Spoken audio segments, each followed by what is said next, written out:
حضور اقدس صلی اللہ علیہ وسلم کے حلیہ مبارک کا بیان۔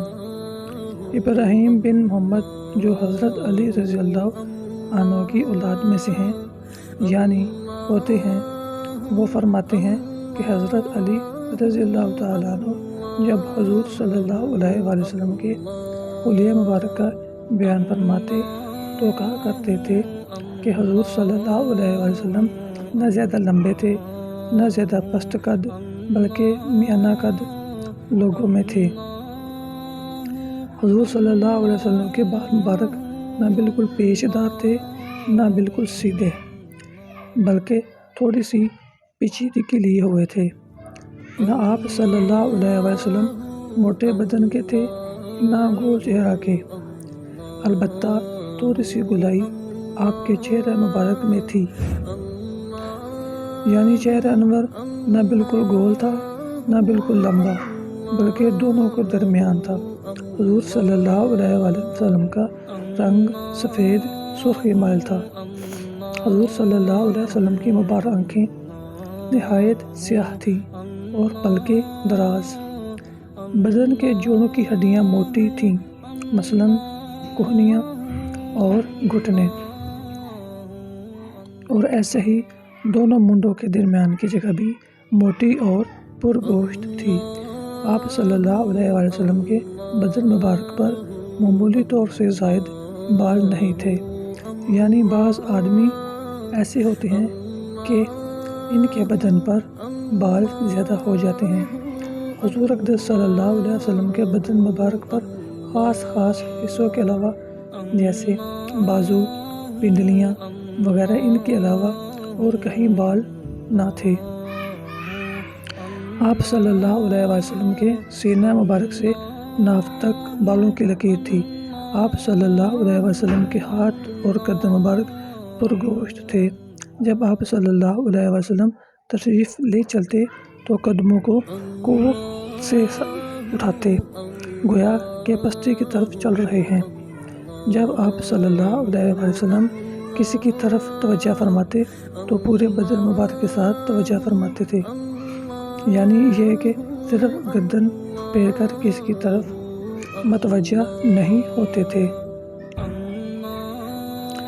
اس لیے کہ اس طرح دوسروں کے ساتھ لاپرواہی ظاہر ہوتی ہے اور بعض اوقات متکبرانہ حالت ہو جاتی ہے، بلکہ سینہ مبارک سمیت آپ صلی اللہ علیہ وسلم اس کی طرف رخ فرماتے۔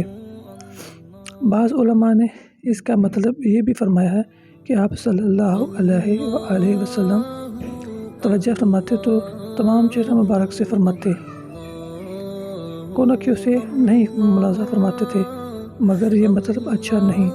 آپ صلی اللہ علیہ وسلم کے دونوں مبارک شانوں کے درمیان مہر نبوت تھی۔ آپ صلی اللہ علیہ وسلم ختم کرنے والے تھے، یعنی نبیوں کے۔ آپ صلی اللہ علیہ وسلم سب سے زیادہ سخی دل والے تھے اور سب سے زیادہ سچی زبان والے تھے، سب سے زیادہ نرم تربیت والے تھے اور سب سے زیادہ شریف گھرانے والے تھے۔ غرض آپ صلی اللہ علیہ وسلم دل و زبان، طبیعت، خاندان، اوصاف ذاتی اور نسبتی ہر چیز میں سب سے زیادہ افضل تھے۔ آپ صلی اللہ علیہ وآلہ وسلم کو جو شخص یکا یک دیکھتا مرعوب ہو جاتا تھا، یعنی آپ صلی اللہ علیہ وسلم کا وقار اس قدر زیادہ تھا کہ اول و حلا میں دیکھنے والا رعب کی وجہ سے ہیبت میں آ جاتا تھا۔ اول تو جمال و خوبصورتی کے لیے بھی رعب ہوتا ہے، شوق افزوں معنی، عرض، تمنا، آداب، حسن بارہا دل نے اٹھائے، ایسی لذت کے مزے، اس کے ساتھ جب کمالات کا اضافہ ہو تو پھر رعب کا کیا پوچھنا۔ اس کے علاوہ حضور اقدس صلی اللہ علیہ وسلم کو جو مخصوص چیزیں عطا ہوئیں ان میں رعب بھی اللہ تعالیٰ کی طرف سے عطا کیا گیا،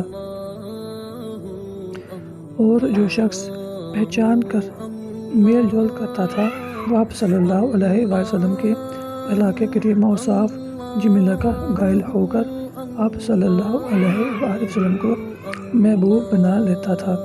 آپ صلی اللہ علیہ وسلم کا حلیہ بیان کرنے والا صرف یہ کہہ سکتا ہے کہ میں نے حضور اکرم صلی اللہ علیہ وسلم جیسا با جمال و با کمال، نہ حضور صلی اللہ علیہ وسلم سے پہلے دیکھا نہ بعد میں دیکھا صلی اللہ علیہ وسلم۔ جزاک اللہ خیر۔